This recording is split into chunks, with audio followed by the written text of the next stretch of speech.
khalifah fil ard gitu. Ya. Kemudian kalau kita baca hadis, misalnya ini sebuah hadis dari sahabat Ibnu Umar, ada seorang laki-laki yang datang menghadap Nabi SAW, lalu dia bertanya, wahai Rasulullah, siapakah orang yang paling dicintai oleh Allah, dan apakah amal yang paling dicintai oleh Allah? Lalu Rasulullah SAW menjawab, orang yang paling dicintai oleh Allah adalah orang yang paling bermanfaat, paling banyak manfaatnya bagi orang lain. Dan amal yang paling dicintai oleh Allah adalah kebahagiaan yang dimasukkan, yang kau berikan kepada sesama muslim gitu. Jadi kita memberikan kebahagiaan, menyenangkan orang lain, itu amal yang paling dicintai. Au takshifu anhu kurbatan, atau engkau menghilangkan kesempitan sesama muslim. Au taqdi anhu dainan, atau engkau membayarkan hutangnya. Au tatrudu anhu ju'an, atau engkau menghilangkan rasa laparnya, memberi makan. Wala an amshiya ma'a akhi fi hajatin ahabbu ilayya min a'takifa fi hadzal masjid, dan aku memenuhi kebutuhan saudaraku lebih aku sukai daripada iktikaf di Masjid Nabawi, Masjid Madinah. Ini menunjukkan bahwa ibadah ghairu mahdhah, ibadah sosial itu lebih utama. Tapi ada juga hadis lain yang menunjukkan bahwa ibadah mahdhah itu juga paling utama. Dari sahabat Abdullah bin Basr ya. Bapak Said ya, kurang jelas. Dia berkata, ada seorang badui yang menghadap Nabi SAW, lalu dia bertanya, siapakah orang yang paling baik? Ya. Lalu Nabi menjawab, tuba liman tala umruhu wa hasuna amaluhu, beruntunglah orang yang panjang umurnya dan baik amalnya, itulah orang yang paling baik. Lalu orang Badui itu bertanya lagi, ayyul a'mal afdal, amal apa yang paling utama? Lalu Nabi menjawab, antufariqad dunya walisanuka radbun min dzikrillah, engkau meninggal dunia dan lidahmu, lisanmu itu basah karena berzikir kepada Allah. Zikir kepada Allah, ibadah mahdhah, itu juga paling utama. Jadi sama-sama paling utama. Karena itu kita tidak mendahulukan satu daripada yang lain, dua-duanya jalan. Ibadah mahdhahnya jalan, ibadah ghairu mahdhahnya juga jalan. Keseimbangan antara ibadah mahdhah dan ibadah ghairu mahdhah.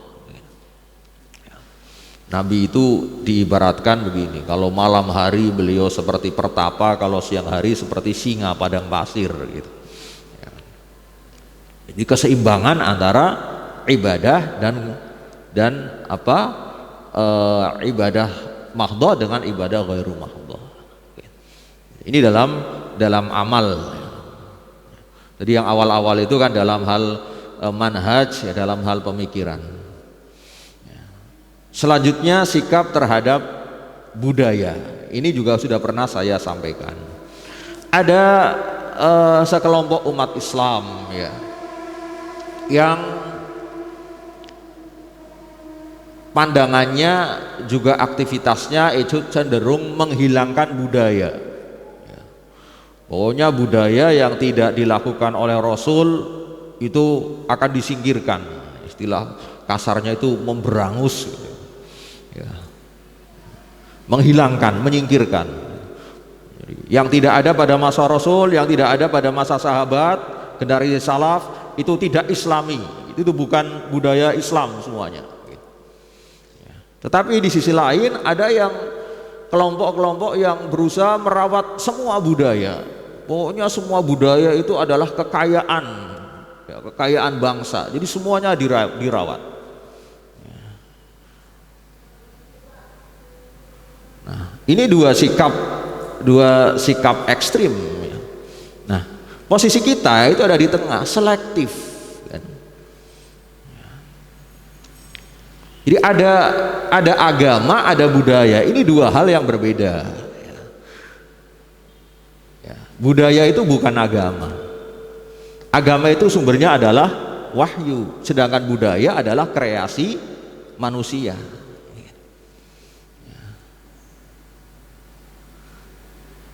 Nah, budaya ini ada yang sesuai dengan agama, ada yang tidak sesuai dengan agama.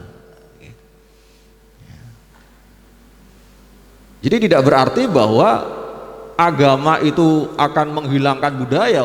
Budaya itu produk manusia, sedangkan agama adalah wahyu. Jadi sikap kita selektif. Kalau budaya itu tidak menimbulkan madharat atau justru menimbulkan maslahat, itu tentu boleh dipelihara atau sebaiknya dipelihara, dirawat. Kalau budaya itu menimbulkan, mengarah kepada kemusyrikan, tentu budaya itu harus direvisi, diperbaiki agar bersih dari kemusyrikan, dibersihkan dari unsur-unsur kemusyrikan. Dan ini yang dilakukan sesungguhnya oleh para ulama penyebar dakwah di Indonesia yang dikenal sebagai Wali Songo. Itu kan upayanya begitu, meskipun ada yang menghendaki proses yang cepat, ada yang menghendaki proses yang pelan-pelan gitu, tapi arahnya sama ke sana. Bagaimana membersihkan budaya dari unsur-unsur yang bertentangan dengan ajaran Islam. Jadi tidak ada sesungguhnya ini budaya Islam, ya, budaya non Islam. Karena Islam itu wahyu, budaya itu karangan karya manusia. Adat budaya itu adalah karya manusia. Yang ada adalah budaya yang sesuai atau sejalan atau tidak bertentangan dengan ajaran Islam, dan ada budaya yang tidak sejalan atau bertentangan dengan ajaran Islam. Yang tidak bertentangan silakan dipelihara, apalagi kalau sesuai dan mendukung atau ajaran Islam gitu. Jadi ini sikap selektif gitu. Ya, fatwanya sudah pernah saya sampaikan. Tidak semua budaya itu boleh, tidak semua budaya itu tidak boleh. Ada kriterianya, tidak menimbulkan fasad, ya, kerusakan di muka bumi, tidak menimbulkan madharat, tidak menjauhkan kita dari Allah, ba'id anillah gitu. Ya, ini sikap tengah terhadap budaya. Sekali lagi tidak ada sesungguhnya budaya Islam, adanya budaya Islami. Jadi dari bahasa Arab as-saqafah al-islamiyah, bahasa Inggris itu Islamic culture gitu. Lalu dalam bahasa Indonesia dirubah jadi budaya Islam. Padahal Islamiyah itu sifat gitu. As-saqafah al-islamiyah, kebudayaan yang islami, yang sesuai dengan ajaran Islam. Islamic culture juga begitu. Islamic culture dalam bahasa Inggris itu budaya yang islami, tapi ketika jadi bahasa Indonesia itu menjadi budaya Islam. Ini dua hal yang berbeda. Budaya itu karya manusia, Islam itu wahyu. Maka yang lebih tepat adalah budaya Islami, budaya yang sesuai dengan ajaran Islam. Ada budaya yang tidak Islami, yang tidak sesuai dengan ajaran Islam. Dan budaya tidak mengenal agama, ya sekali ya, pernah saya sampaikan. Budaya itu tidak mengenal agama. Oh, ini budaya Nasrani, budaya Yahudi, karena produk manusia. Kalau tidak bertentangan dengan Islam, ya, apalagi sejalan dengan ajaran Islam, walaupun itu biasa dilakukan oleh orang-orang Nasrani, oleh orang-orang Yahudi, ya kita ambil, gitu, kita tiru, gitu. Budaya etos kerja yang tinggi itu kan budaya, itu sesuai dengan Islam, tiru gitu. Baik, ini sikap budaya, kaidahnya saya kira hampir sama dengan tadi. Al aslu fil adat al afwu. Pada dasarnya adat, kebudayaan, kebiasaan hidup sehari-hari itu adalah boleh. Ya, sesuatu yang halal itu jelas, yang dihalalkan oleh Allah, yang haram yang diharamkan oleh Allah. Nah, yang tidak dijelaskan halal haramnya itu dimakfu oleh Allah gitu. Nah, budaya itu banyak yang berada pada wilayah al-afwu ini, dimaafkan karena tidak ada larangan, tidak ada perintah.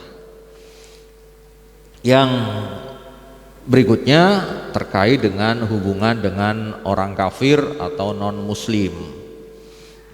Di satu sisi ada kecenderungan sikap permusuhan terhadap orang kafir, orang non muslim secara mutlak. Ayat-ayat peperangan dalam Al-Quran itu dipahami tanpa memperhatikan konteks permusuhan, konteks peperangan saat ayat-ayat itu turun. Jadi adawah, pokoknya orang kafir musuh gitu. Orang non muslim musuh, itu sikap adawah. Di sisi lain ada sikap wala atau mualah, berlebihan dalam bersaudara dengan non muslim gitu. Tanpa memperhatikan persaudaraan itu merugikan umat Islam atau tidak gitu. Dengan non muslim begitu rukun, tetapi malah dengan sesama muslim tidak rukun. Ini wala ya. Nah, kita mengambil sikap tengah. Sikap moderat adalah sikap tasamuh, hidup berdampingan, saling tolong menolong dalam masalah duniawi, tentu yang tidak merugikan umat Islam, karena Allah Subhanahu wa taala dalam surat Al-Mumtahanah memang tidak melarang, la yanhaakumullahu 'anil ladzina lam yuqatilukum fid din wa lam yukhrijukum min diyarikum an tabarruhum wa tuqsitu ilaihim innallaha yuhibbul muqsitin gitu. Allah tidak melarang kalian berbuat baik dan berbuat adil terhadap orang-orang kafir yang tidak memerangi kamu dan tidak mengusirmu dari negerimu. Tidak memerangi kamu karena agama, tidak mengusirmu dari negerimu. Sesungguhnya Allah mencintai orang-orang yang berbuat adil, berbuat baik gitu. Ya. Jadi tidak dilarang berbuat baik kepada mereka sepanjang tidak merugikan orang Islam, baik dalam bentuk mengusir, memerangi, memusuhi gitu. Ya. Ini sikap tengah terhadap non muslim. Ini juga pernah saya sampaikan dalam majelis ini. Berikutnya terkait dengan hubungan Islam dan negara. Sikap persyarikatan kita juga jelas ya. Kita tidak menuntut negara ini menjadi negara Islam, tapi juga kita tentu tidak mau negara ini menjadi negara sekuler. Yang kita kehendaki adalah negara religius. Kenapa kita katakan religius? Karena ada banyak agama di Indonesia.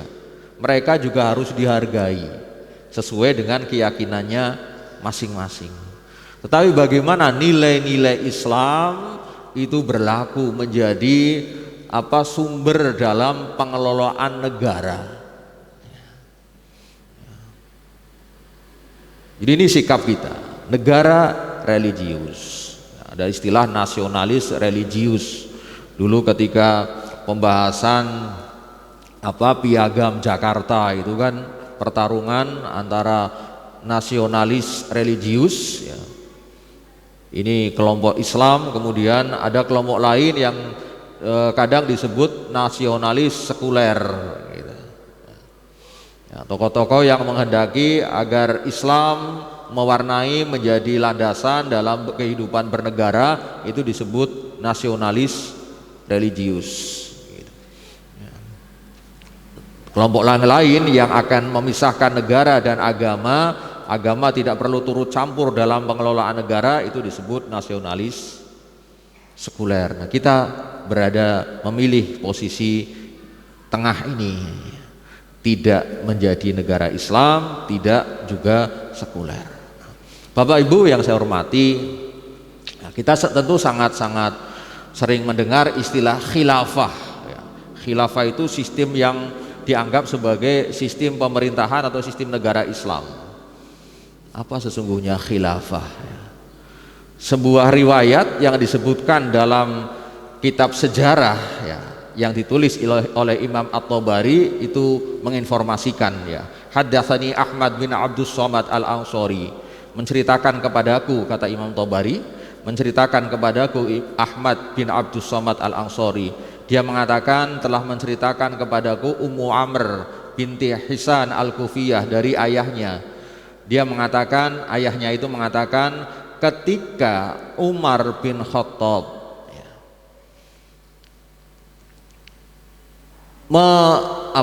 memangku jabatan sebagai pemimpin umat Islam, dia dipanggil ya khalifatu khalifati Rasulillah, khalifati Rasulillah.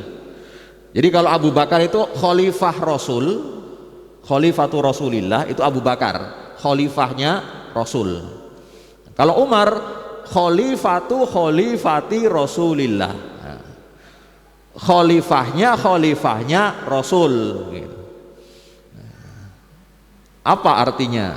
Kalau khalifatu Rasulillah artinya penggantinya Rasul memimpin negara. Khalifah Umar dipanggil sebagai khalifati Rasulillah, penggantinya Rasul. Terus ada yang mengatakan, Khalifah Umar mengatakan, faqala Umar radhiyallahu an, hadza amrun yatulu kullama jaa khalifah. Qalu ya khalifati Rasulillah. Ini kalau seperti ini sebutannya nanti bisa panjang sekali. Setelahku nanti akan dipanggil khalifati Rasulillah. Nanti penggantinya lagi khalifati Rasulillah. Semakin panjang penggantinya gitu kan. Nah, maka bal antum al mu'minun, kalian itu kan orang-orang mukmin, wa ana amirukum, dan aku ini adalah pemimpin kalian. Fasummiya amirul mukminin, maka Khalifah Umar lalu dipanggil amirul mukminin gitu. Jadi sebutan amirul mukminin itu pertama kali digunakan untuk memanggil sahabat Umar ketika beliau menjadi khalifah. Kalau Abu Bakar memang dipanggil khalifatu Rasulillah, khalifahnya Rasul. Nah, sedangkan Umar dipanggil Amirul Mukminin. Mengapa? Karena kalau dipanggil khalifati Rasulillah kepanjangan. Nanti Utsman khalifati Rasulillah. Nah, yang ingin saya tunjukkan adalah apa sih makna sesungguhnya khilafah? Apa sih makna khalifah itu? Khalifah itu artinya pengganti. Gitu. Ya, Abu Bakar itu khalifahnya Rasul, penggantinya Rasul, penerusnya Rasul. Umar itu penerusnya Rasul gitu. Khalifati Rasulillah. Jadi sistem khilafah itu apa? Ya artinya khilafah itu adalah penggantian kepemimpinan, penerusan kepemimpinan dari Rasul digantikan oleh Abu Bakar. Abu Bakar lalu disebut khalifatu Rasulillah. Umar khalifati Rasulillah. Nah, proses penggantiannya berbeda-beda. Dari Rasul kepada Abu Bakar itu melalui musyawarah, bahkan perdebatan itu ya. Lalu dari Abu Bakar ke Khalifah Umar itu penunjukan, dari Khalifah Umar ke Utsman itu melalui tim formatur gitu ya. Jadi beda-beda cara pemilihan kepemimpinannya. Yang terpenting adalah bagaimana kepemimpinan pemerintahan itu dikelola dengan mendasarkan pada nilai-nilai Islam. Sebutannya apa ya? Nggak perlu ada sebutan tertentu. Gitu. Ya, ini menyatakan bahwa khilafah itu sesungguhnya apa? Ya, secara bahasa itu pengganti Khalifatu Rasulillah, penggantinya Rasul.